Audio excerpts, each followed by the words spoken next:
नमस्कार दोस्तों, मैं एक बार पुनः आपके समक्ष उपस्थित हुआ हूं और आज का विषय बहुत ही रोचक और ज्ञानवर्धक है। दोस्तों, आज मैं बताने वाला हूं कि क्या वाल्मीकि ही कलयुग में तुलसीदास जी के रूप में पुनः प्रकट हुए। दोस्तों, इस विषय को जानने के लिए आप इस वीडियो को लास्ट तक जरूर देखें, यह मेरा अनुग्रह है। दोस्तों, सबसे पहले भक्तमाल के पद संख्या 129 पर विचार करें तो स्पष्ट रूप से उसमें हम देखते हैं कि वाल्मीकि को ही तुलसीदास जी के रूप में प्रकट होना बताया गया है। दोस्तों, वहां लिखा है, त्रेता काव्य निबंध कियो सतकोटि रामायण, इक अक्षर उद्धरे ब्रह्म हत्यादि पारायण, अब भक्तन सुख देन बहुरी लीला विस्तारी, रामचरण रसमत्त रहत अहनिशि व्रतधारी, संसार अपार के पार को सुगम रूप नवकालये, कलिकुटिल जीव निस्तार हित वाल्मीकि तुलसी भये, कलिकुटिल जीव निस्तार हित वाल्मीकि तुलसी भये। दोस्तों, इस पद को देखने के बाद कोई संशय ही नहीं रह जाता कि वाल्मीकि ही तुलसी हैं।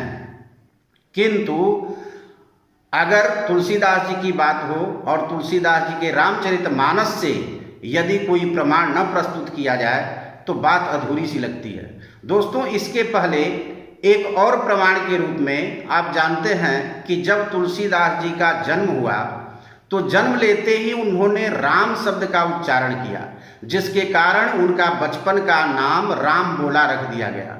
दोस्तों, यह महज संयोग नहीं हो सकता है कि जन्म लेते ही बालक राम शब्द को बोले। दोस्तों, जो त्रेता युग में वाल्मीकि ने राम जी के चरित्रों का गुणगान किया, रामायण का बखान किया, वे संस्कार तुलसीदास जी को इस जन्म में भी प्राप्त थे, जिसके परिणाम स्वरूप उन्होंने राम शब्द का उच्चारण किया और आजीवन राम को ढूंढने में और राम के चिंतन मनन में ही अपना समय निकाल दिया। तो दोस्तों, अंत में हनुमान जी की सहायता से राम जी के दर्शन होते हैं और उनकी कृपा से पुनः रामचरितमानस लिखने की प्रेरणा प्राप्त करते हैं। तो दोस्तों, क्या कुछ रामचरितमानस में इस तरह का है जिससे यह सिद्ध होता हो कि हाँ, वाल्मीकि ही तुलसी हुए? तो दोस्तों, आइए हम चलते हैं बालकांड के श्लोक संख्या 7 में।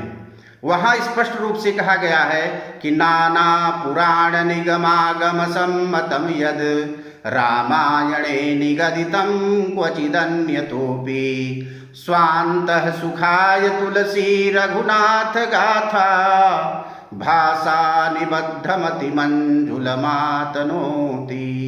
दोस्तों, जो संस्कृत के विद्वान होंगे वे स्पष्ट रूप से समझ जाएंगे कि हाँ, यह बात इसमें कही गई है। यदि आप संस्कृत के जानकार नहीं हैं तो भी आप थोड़ा ध्यान देंगे तो इसको स्पष्ट रूप से समझ जाएंगे।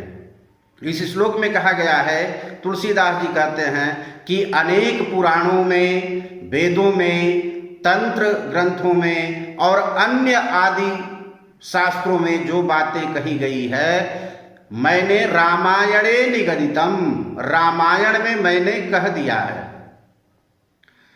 दोस्तों, रामायण जो ग्रंथ है वह वाल्मीकि जी का लिखा हुआ है, तुलसीदास जी का नहीं लिखा हुआ है। तुलसीदास जी रामचरितमानस के रचयिता हैं, किंतु रामायण के रचयिता वाल्मीकि हैं, जो 24,000 के संस्कृत श्लोकों का संग्रह काव्य ग्रंथ बनाए। 24,000 श्लोक संख्या इसलिए हैं क्योंकि रामचंद्र जी सूर्य वंश के थे और सूर्य की उपासना गायत्री मंत्र से होती है और गायत्री मंत्र में 24 अक्षर होते हैं। इसलिए प्रत्येक अक्षर के अनुसार 1,000 संख्या के अनुसार 24,000 की संख्या का रामायण ग्रंथ उन्होंने निर्माण किया। दोस्तों, इस श्लोक में एक शब्द ध्यान दें आप, रामायणे निगदितम। निगदितम का अर्थ है कथितम, नी उपसर्ग पूर्वक गद धातु अक्त प्रत्यय, कथितम जिसका अर्थ हुआ, निगदितम अर्थात कथितम। दोस्तों, अक्त प्रत्यय का प्रयोग हमेशा भूतकाल में होता है और उसके कर्ता के रूप में तृतीया विभक्ति लगाई जाती है। दोस्तों, इस श्लोक में कर्ता है ही नहीं, कर्ता को छुपा दिया गया है। तब इसका कर्ता क्या हो सकता है? 3 कर्ता हो सकते हैं। तेन कथितम, त्वया कथितम, मया कथितम। अर्थात तेन निगदितम, त्वया निगदितम, मया निगदितम। दोस्तों, तेन निगदितम यदि हम मान लें तो उनके द्वारा कहा गया, और यही चीज त्वया कथितम या त्वया निगदितम माने तुम्हारे द्वारा कहा गया। ये अटपटी सी बात लगती है कि तुलसीदास जी अपने रामचरितमानस में त्वया निगदितम और तेन निगदितम उनके द्वारा कहा गया, इस तरह की बात क्यों करेंगे? इसका मतलब है कि इसका एक ही कर्ता होगा, मया निगदितम, माने मेरे द्वारा कहा जा चुका है। कहाँ? रामायणे, रामायण में नाना पुराण निगम आगम की जो सम्मति थी, उन सभी से मैंने रामचरित्र का वर्णन रामायणे निगदितम, रामायण में कह दिए हैं। तब अब क्या कर रहे हैं? कह रहे हैं कि स्वांतः सुखाय, अपने सुख के लिए मैं पुनः इस ग्रंथ का निर्माण कर रहा हूं। किस रूप में? भाषा निबद्ध मति मंजुल मातनोति, अपनी मति के अनुसार, बुद्धि के अनुसार, अपनी भाषा में मैं इसको विस्तारित कर रहा हूं। दोस्तों, यहां एक बात और ध्यान देने की है।